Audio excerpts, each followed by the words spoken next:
Now, Taiwan, of course, is its own country. China thinks that it is part of their country, so therefore the rest of the world, because they like the dollars in China, don't stand up for Taiwan. That changed under the presidency of Donald Trump, who said that he would militarily defend Taiwan from China trying to scoop it back into China and effectively turn it into a new version of Hong Kong. But there's an interesting scenario here because Nancy Pelosi, who is third in line to the presidency of the United States, Speaker of the House, she is in Asia, and the expectation is the next hour or so she will actually land in Taiwan.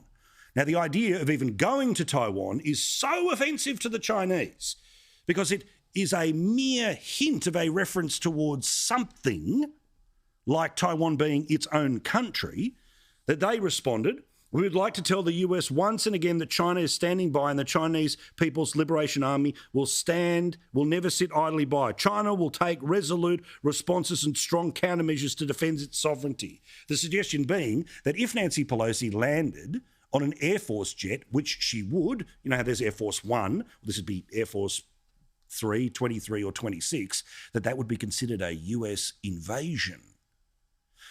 Now, you would think that the right thing here is, despite the fact we don't like Nancy Pelosi as a politician, we don't like what she stands for, the idea that someone representing the West would freely move in and out of a separate country called Taiwan. The suggestion that China would blow her plane out of the sky would, of course, start World War III. So it's not going to happen. But amazingly, the United States, which has always had a sort of softly approach that Taiwan is its own country, China is its own country, but we're not going to decide who ultimately gets to stand on their own 2 feet. Well, that's changed under President Biden. So don't get distracted by the pictures in the next couple of days of Nancy Pelosi reaching out to defend Taiwan, because back in Washington, they're cutting Taiwan loose. Now on Taiwan, because I know that's on everybody's mind today. I want to reaffirm that the Speaker has not confirmed any travel plans, and it is for the Speaker to do so and her staff. So we won't be commenting or speculating about the stops on her trip. We have been clear from the very beginning that she will make her own decisions and that Congress is an independent branch of government. And also, interestingly, a face that you may well know popped up on American TV, because apparently he's run out of Australian TV shows to do interviews on, and amazingly dodges a rather obvious question about defending a sovereign nation from invasion from China. Look, we're not dealing with hypotheticals, as have Australian governments taken that position in the past.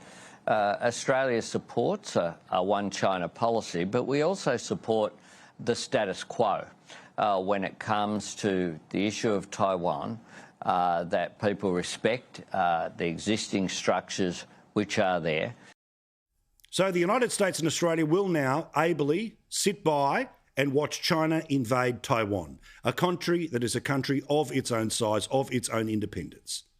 What does that tell you about how piss weak the West's current attitude is? We know what their attitude is when it comes to Ukraine. Don't possibly want to provoke a war, so we'll just stoke them with weapons. We know Albo's attitude towards the Ukraine, which is to go and take $250 million of your money for a selfie with President Zelensky. And now the attitudes to Taiwan is, okay, who's got the big boy pants? Sadly, Beijing, not Washington, not Canberra. And that's a disgrace for the West.